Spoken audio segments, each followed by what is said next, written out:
Good evening po sa inyong lahat. Kamusta po kayo? Atin pong pag-usapan ngayon, ito pong Amerika ay nagbigay po ng $50 million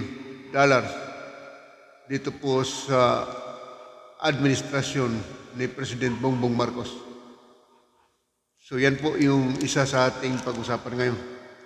At sunod nating pag-usapan, ito pong IDCA, mga kababayan, ay tatalakayin din po natin ito sapagkat ito po ay malaking papel dito po sa Pilipinas kung sakasakaling magkaroon man ng digmaan, lalo na dyan po sa Taiwan at China. So yan po, pero bago tayo magpatuloy, ay hilingin ko po sa ating mga kababayan na mag-subscribe po kayo sa ating YouTube channel. At paki-like and share na lamang po ninyo at click na rin po ninyo ang notification bell para updated po kayo. At tulad nga po ng ating pag-usapan ngayon, ito pong ibinigay ng US government dito po sa Pilipinas, sa administrasyon ni President Bongbong Marcos. Siyempre, kasi ang Pangulong Bongbong Marcos po ngayon ang nakaupo. At kapansin-pansin natin mga kababayan, mula nang bumisita rito si US State Secretary Antony Blinken, mga kababayan, ay pagkatapos agad, ilang araw, mga 72 hours, pagkatapos ng kanyang bisita, ay may offer kaagad na $50 million na ibibigay dito po sa administrasyon ni Pangulong Bongbong Marcos. So nakita ninyo mga kabayan, kapansin-pansin po na ito pong pagbisita ni Secretary Antony Blinken sa Amerika dito po sa ating bayan, nag-usap sila nung Sabado ng Pangulong Marcos, ay hindi po biro yung kanyang pagdating dito, ang kanyang pagbisita. Yan po ay makasaysayan sapagkat alam po ninyo kung bakit. Alam ng Amerika na mayroon pong kabilat kanan na mga problema dito po sa Asia, tulad nga po ng girian dyan sa Taiwan. At siyempre, tungkol din po dyan sa problema at pagpapalakas ng ating relasyon sa Amerika at Pilipinas at iba pang mga usapin na pinag-uusapan nila, kasama na po yung human rights doon. Siyempre, yun nga po pinag-usapan doon, yung pagpapalalim, magpapalawak ng relasyon natin sa kanila mga kababayan. So ganun po kaganda ang pakikitungo sa Amerika sa atin sapagkat maliban sa kanilang mga concern sa atin, ay naunawaan din nila ang sitwasyon na kailangan natin yung pera sapagkat alam din nila na ang ating bansa ay tumataas na naman yung pasyente sa COVID, mga kababayan, sa kaso ng COVID. Kaya nga po yung budget na yan, yung pera na yan, ay gagamitin po yan sa ating administrasyon para suporta doon po sa pangailangan ng mga kaso sa COVID sa ating bansa. At hindi lamang po yan doon. Alam ninyo mga kabayan, ito pong $50 million kung ating pong ikambyo yan sa piso. E magkano ba yung piso ngayon? Di po ba ang piso ngayon ay nasa 50 o hindi kukulang sa 50? Umigit pa. Ay pagpalagay na lang natin sa 50 ang kambyo yan, umaabot po yan ng mga 2 billion pesos mga kababayan. Kung ang palit ngayon ng dolyar, hindi ko nakita kanina kung magkano palit ngayon, pero ipagpalagay naman natin na ang palitan ng dolyar ay nasa 55 to 57, umaabot po ng 2 billion, 2.5 billion pesos po yan mga kababayan. Kung hindi po ako nagkakamali. So ganun po mga kababayan, kalaki yung pira na yan. So yan po ay seryoso na ipinaabot ni Secretary Anthony Blinken doon po kay US President Joe Biden. Ang napag-usapan po nila ng Pangulong Marcos noong Sabado. Kaya naunawaan ng Amerika ang sitwasyon dito sa atin.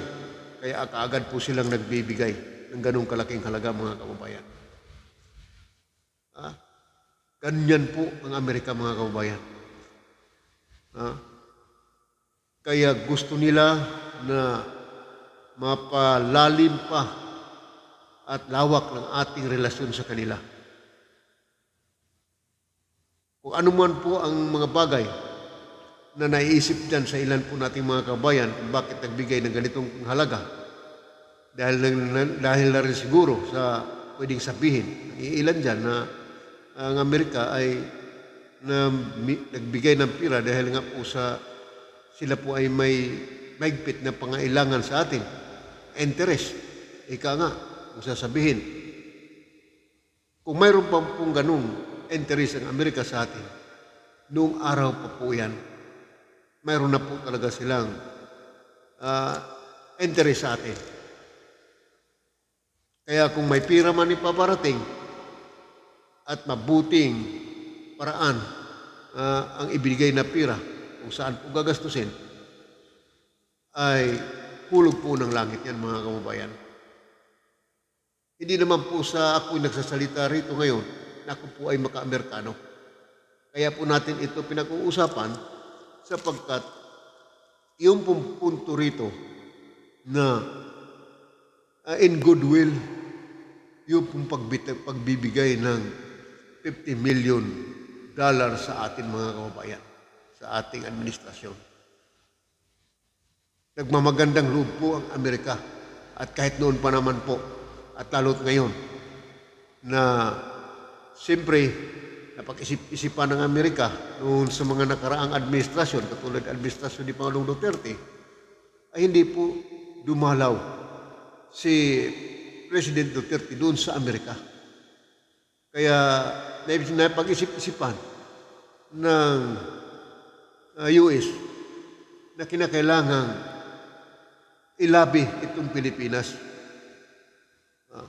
Dahil nga po doon sa interest nila na malaki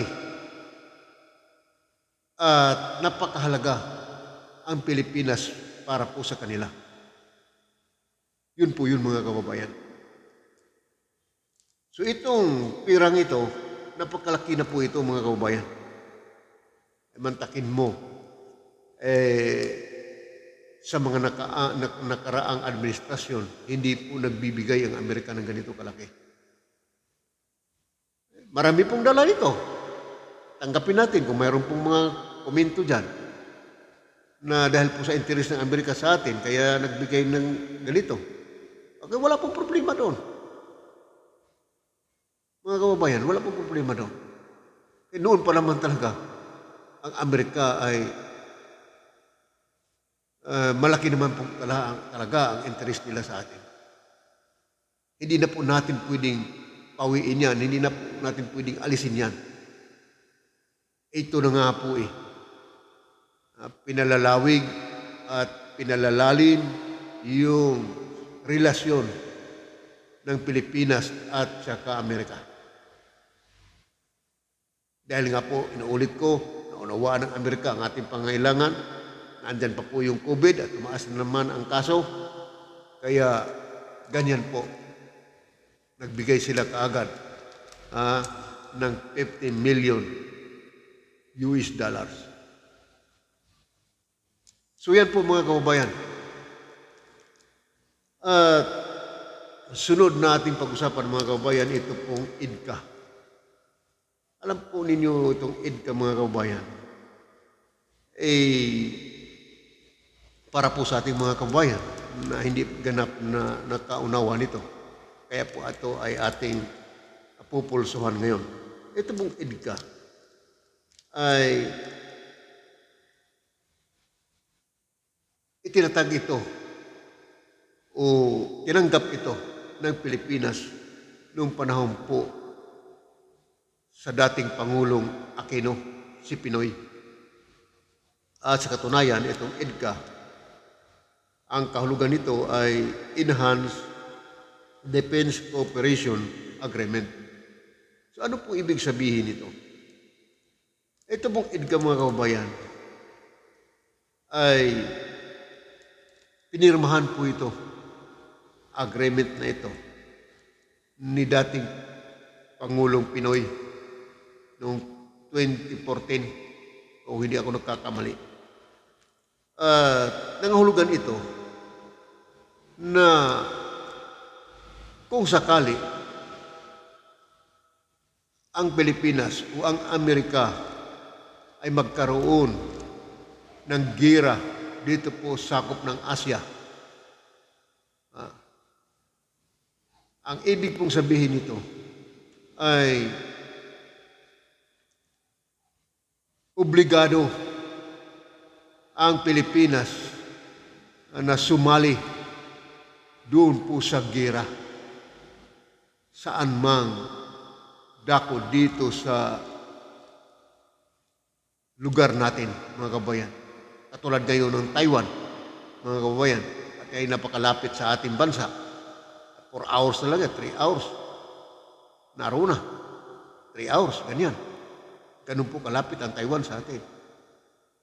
Ay palibhasa mga kabayan, ay kung ang Pilipinas halimbawa aatakihin ng China o anumang bansa na pwedeng sumakop sa Pilipinas o mananakop sa Pilipinas, ay obligasyon ng Amerika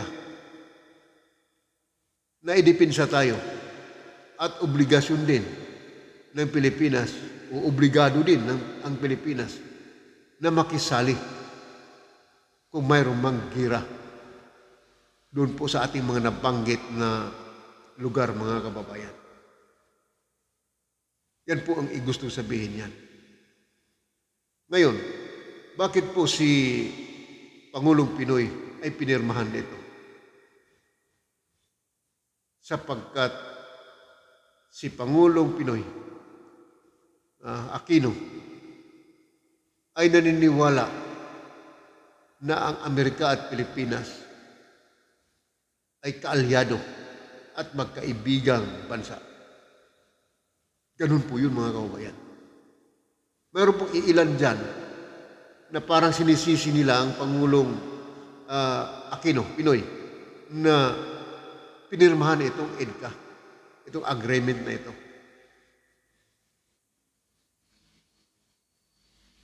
Hindi po natin maaaring sisihin ang Pangulong Aquino, dating Pangulong Aquino, na si Pinoy, tungkol po sa pagpirma niya nitong EDCA, sapagkat sinasabi na po natin, ang Pilipinas at ang Amerika ay kaalyado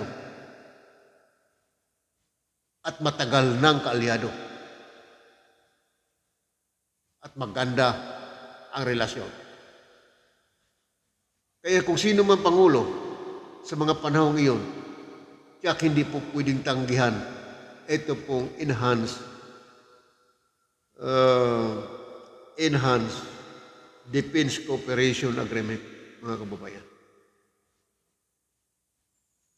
Hindi natin pwedeng sisihin. Ang ilan dyan sinasabi na tayo daw po dahil sa pagpirma ni Pinoy sa EDCA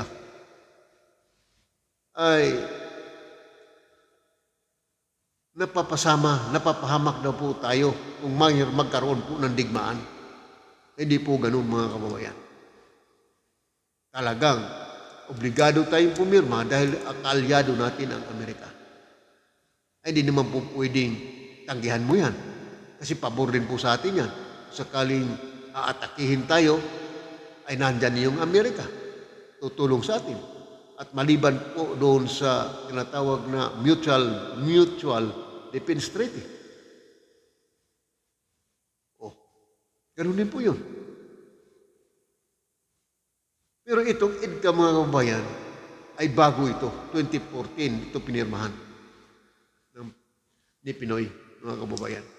Kaya nga po dito ay ito pong EDCA ay wala pong, di po natin pwedeng sisihin ang Pangulong pumirma nito. Na ang Pilipinas ay hindi, ang Pilipinas ay obligadong sumali sa gira dahil nga po sa agreement na yan. Yan po yung mga pabor po sa US. Yan po yung pasya o bilang kaalyadong bansa, mga kababayan. Kahit ano pang gawin natin, ay dahil sapagkat kaalyado natin, ang Amerika, ay hindi po pwedeng tanggihan yan. Kailangan pipirmahan po talaga yan. Mga kababayan. Ngayon, sa side naman ng China, ang China, kailan pa ba sila? Kailan lang ba sila nagiging kaibigan natin? Actually nga, ngayon, sa halip na magkaibigan daw tayo ng China. Pero tingnan ninyo kung ano ang ginawa ng China dyan po sa West Philippine Sea. Spratly. Inaagaw po nila. At tayo ay nabawasan ng isang isla dyan. Mga kabayan, sinasabi yan na kaalyado natin ang China at kaibigan. Inuulit ko po, tingnan ninyo kung ano ang nangyayari dyan. Hindi ba sila nagiging kalaban tuloy sa halip na kaibigan dahil inaangkin nila yung ating teritoryo? Yan po yun mga kababayan eh. Ang China, ano ba ang napapakinabangan natin? Sa panahon ng pandemic, oo, totoo po yun na mayroon pong naitulong na bakuna ang China sa atin. At marami pang iba ay yung mga ilang armas na noon ay nagkaroon ng kaguluhan doon po sa Marawi City. At ang ating gobyerno ay pinautang din po sa China. Pero ibang usapin po yun mga kababayan, utang po yun eh. At yung ibinibigay. Kung ating ikumpara sa US, na matagal na nating kaalyado ang US, ay malaki na rin po ang napakinabangan sa Pilipinas dyan. Taliwas naman po dyan sa mga paniwala ng anti-American dyan, ating mga kababayan. At wala po tayong magagawa. Yan po yung nagaganap. At alam ba ninyo mga kababayan na nasa 80% ang mga Pilipino ay mga maka-Amerikano? Sasabihin na po natin na totoo mga kababayan. 80% ang mga Pilipino ay maka-Amerikano. Tingnan mo ngayon sa Amerika. Di ba napakaraming Pilipino doon namumuhay, mapayapa? Ngayon, iilan lamang po yung tumututol sa Amerika. Ay siyempre yung anti-Amerika, yung Americans, yung mga teroristang komunista lang naman ang tumututol dyan. Pero yan po yung nagaganap sa katotohanan lang. Ang mga Pilipino ay maka-Amerikano po yan. Ganun po kalalim ito pong ating ugnayan sa Amerika. Pagdating po doon, sa simpatiya ng mga Pilipino sa Amerikano, mga kababayan. Ngayon, ito pong mga Pilipino, pagdating po sa problema ng kalusugan, yun na nga, yung nabanggit natin yung mga kaso natin sa pandemic, sa COVID. Napakalaking tulong ang ibinigay ng Amerika sa atin pagdating po doon sa mga bakuna. Anyway, mayroon din po naman tayo binabayaran sa kanila. Ilang mga bakuna. Pero malaki pong bagay ang mga ibinibigay ng vaksin sa atin, mga kababayan. Pangalawa, itong ating mga kababayan ng mga Pilipino, lalo na sa may mga pira, pagka mayroong sakit yan, pupunta sa Amerika yan, doon nagpapagamot. Narinig mo ba na mayroong mga Pilipinong nagpapagamot doon sa China? Doon sa Russia? Wala po. Sa Amerika po tatakbo yan. Kaya ganun po yung kalalim ng ating simpatiya sa mga Amerikano. Yan po yung katotohanan dyan, mga kababayan. Wala po tayong magagawa. Kaya ito pong IDCA, balikan natin yung IDCA, ay napakahalaga ito sa atin. Ay wala tayong magagawa Kung may karoon man ng digmaan, natural lang na idipinsa natin yung ating bansa. Pero palibhasa mayroong IDCA, isa ang US. Natutulong sa atin at lalo't higit doon po sa Mutual Defense Treaty. Mga kababayan. Itong nangyari ngayon sa Taiwan.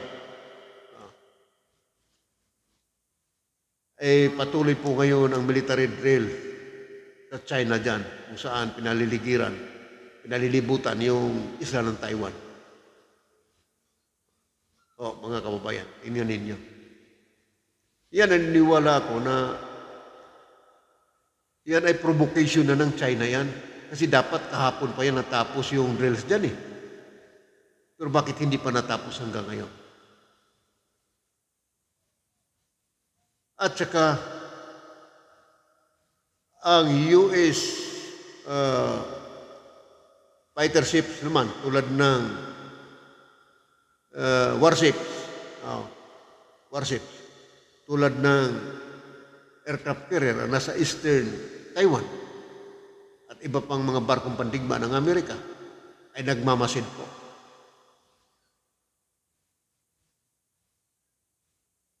Pero ako hindi naniniwala, mga kababayan, na magkaroon ng pag-atake ang China dyan po sa Taiwan. Doon po sa ating nakaraang video, sinasabi ko po na ang Taiwan o ang China ay malabong umatake sa Taiwan. Alam po ninyo kung bakit. Alam ng China na ang Amerika ay superpower. Superpower ang Amerika. At lalaban sila sa Amerika. Ay di para silang kumuha ng bato na ipinukpok sa ulo nila. At alam ng China kung gaano ka-advance ang mga armaments dyan sa Amerika. Anyway, hindi natin masisisi din ng China kung sila ay magkaroon ng matinding galit dyan po sa Taiwan at sa Amerika. Kasi nga po sa gabal sa kanila, yung Amerika, nandyan lagi, nag-antabay sa Taiwan, nagbabantay sa Taiwan. Pero may karapatan din ang China na magpapakita ng kanilang galit, ang kanilang himutok dyan po sa Amerika. at Taiwan sapagkat gusto nilang sakupin o bawiin na ang Taiwan. Sapagkat yan po ay nag-umpisa noong 1949 nung natalo po yung Democratic China at yung mga remnants na yan ay tumakas papuntang Taiwan at nagsasariling bansa. Ay ngayon po mga kababayan,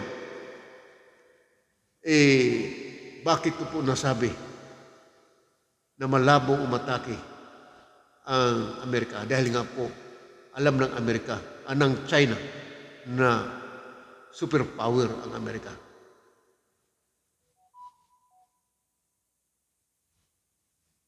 At dahil dyan mga kababayan, ang China ay may karapatang magpakita ng kanilang himutok o galit sa Taiwan at Amerika. Alam po ninyo kung bakit. Kasi pwede naman pong ang China magpakita ng galit na hindi diretsahan doon po sa Amerika. O ngayon, tulad ngayon, papakita sila ng gilas ngayon. Parang provocation na yung ginagawa nila sa Taiwan. Galit yun sa China. Nagpalabas sila ng galit. Pero hindi diretsa doon sa Amerika. Nagpalabas lang ng galit. Kasi ako po naniniwala na hindi nila kayang labanan ang Amerika. Sabihin na natin, mayroong nuclear ang China. At mayroon naman talaga. Sabihin na natin, napakadaming armas ang China. Totoo naman talaga. Pero, pagdating sa gira yan mga kababayan, hindi po sila uubra sa talino ng mga Amerikano pagdating po sa gira. Yan po yung nangyayari dyan. Kaya ako po hindi naniniwala na magpursigi ng gira ang China laban po sa Amerika at Taiwan. Alam naman natin, itong Amerika napaka-advance po yung mga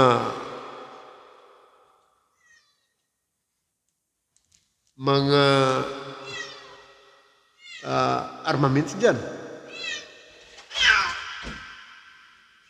Yan po yung nagaganap dyan mga kababayan. Kaya malabo po na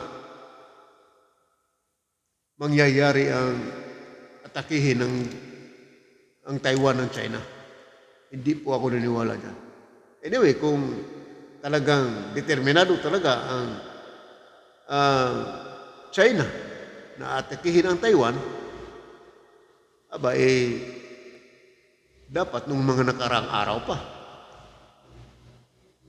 At tingnan natin kung anong susunod na mangyayari dyan, mga kababayan. Kaya nga po, balikan natin, EDCA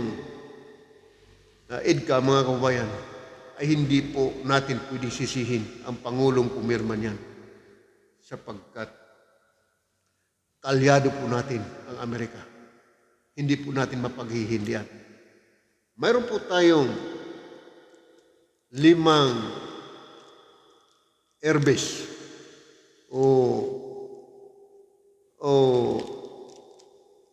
paliparan ng militar dito po sa ating bansa.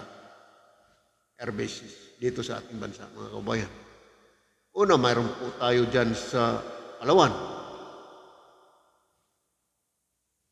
Pangalawa, mayroon po tayo dyan sa Cagayan de Oro City. Cagayan, CDO, sa Mindanao. At pangatlo, mayroon po tayong Villamor Air Base. Mayroon po tayong dito sa Cavite na airbase, mga kababayan.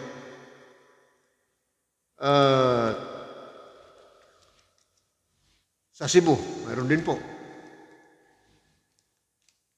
Pagdating po ng gira, kung sakasakali, dahil nga po mayroon tayong EDCA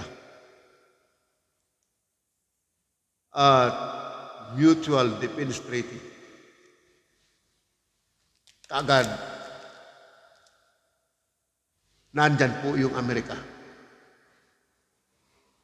Pwede ba nating sabihin na pag dumating na yung digmaan, sasabihin natin ang Amerikano, ay, huwag kayo lumapag dyan. Huwag yun yung gamitin yung aming air bases dito. Hindi mo pwedeng sabihin ng ganun, mga kababayan. Sapagkat mayroon po tayong mga treaty o agreement tulad ng IDCA at saka Mutual Defense Treaty. Di po natin sila pwedeng pigilin kung gamitin nila ang ating airbase. At natural, ang ating bansa ay maghahanda din po yan.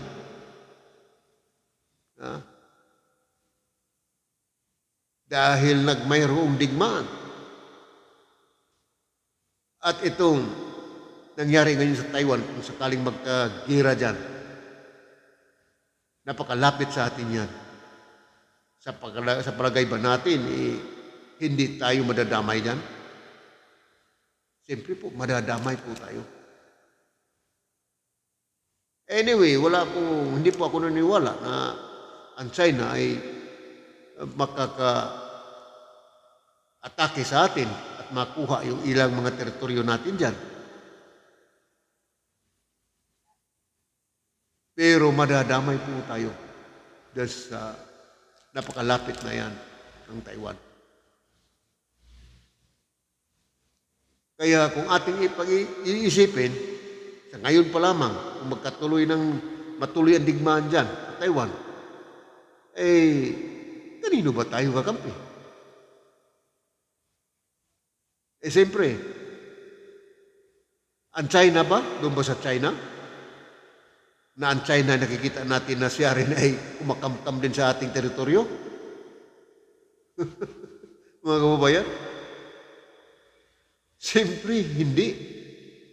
Lumalabas na kalaban ang China dyan.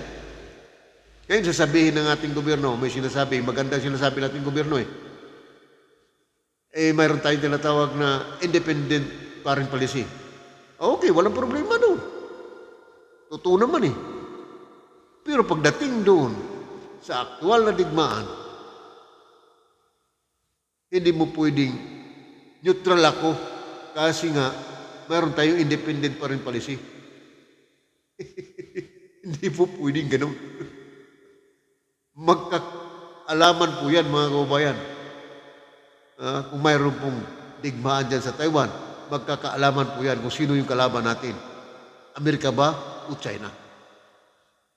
Ngayon pa lamang po, mga kababayan, ang indikasyon na nakita natin ebidensya, itong ating West Philippines, inaangkin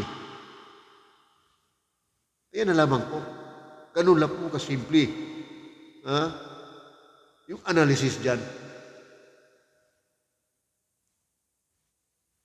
Although, mayroon tayong mga maraming Chinese dito po sa ating bansa na namuhay. Pero alam ba ninyo, mga kababayan, yung pong mga Chinese na isinilang na dito sa ating bansa, kahit dito na sila isinilang, ako po hindi naniniwala na 100% ang loyalty niyan sa atin.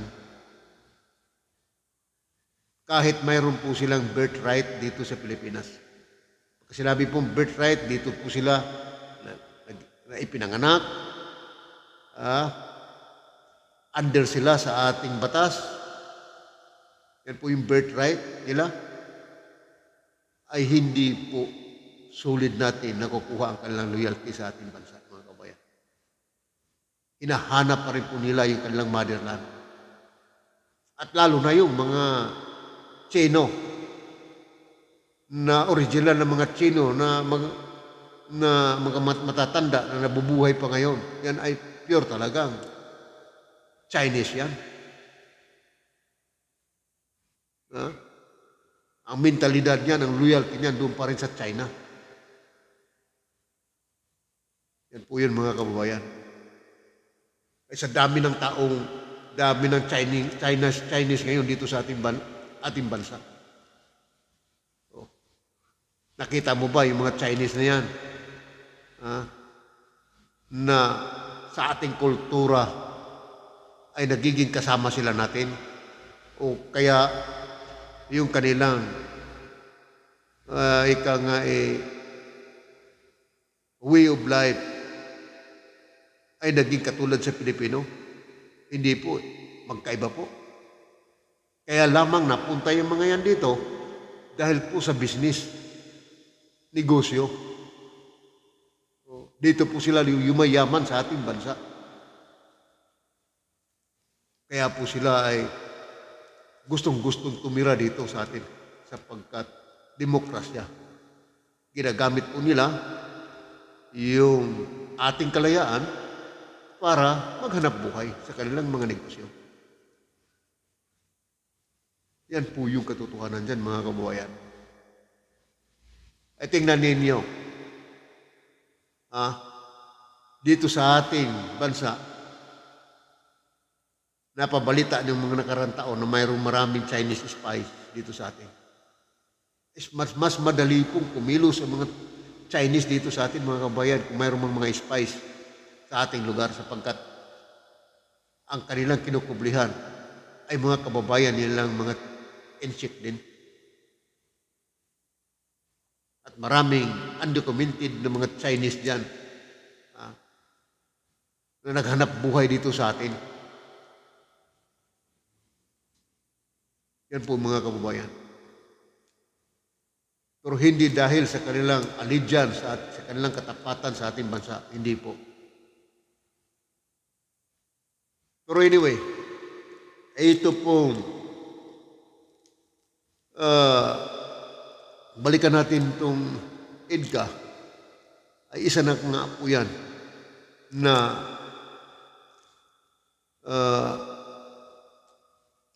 dahilan na hindi na po tayo pwedeng makatanggi doon po sa pangailangan sa tawag ng panahon kung magkaroon po ng gera. Tanggapin na po natin yan. Ay lalo na po ngayon, ang Amerika ay nagbigay ng $50 million sa ating administrasyon. Mga kababayan. At tulong yan, ibinigay yan sapagkat naunawaan ng Amerika. Inuulit ko po.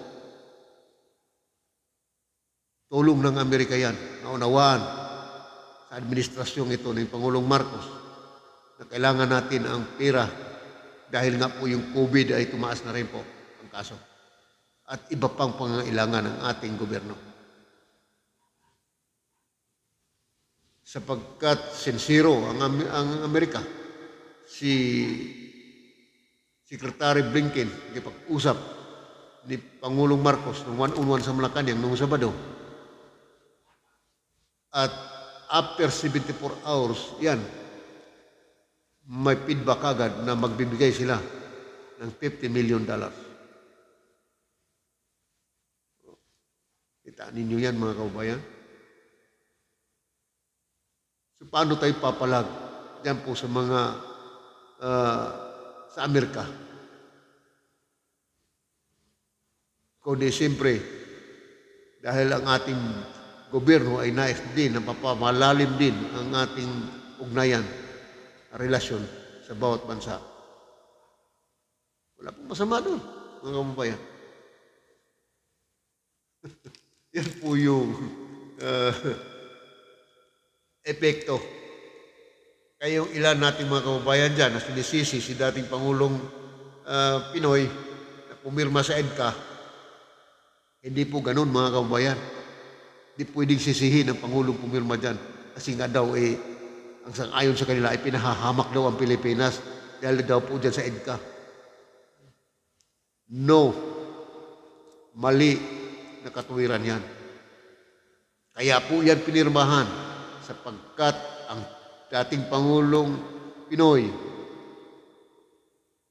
ay alam niya na kaalyado ang Pilipinas sa Amerika. Yan po yung totoo dyan.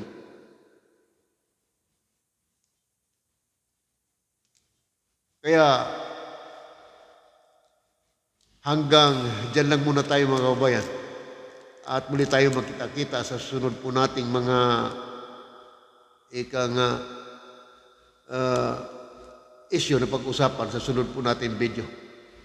Pwede po kayong mag-react dyan, mag-komento, at igagalang po natin ang inyong mga opinion. Marami pong salamat at God bless us all.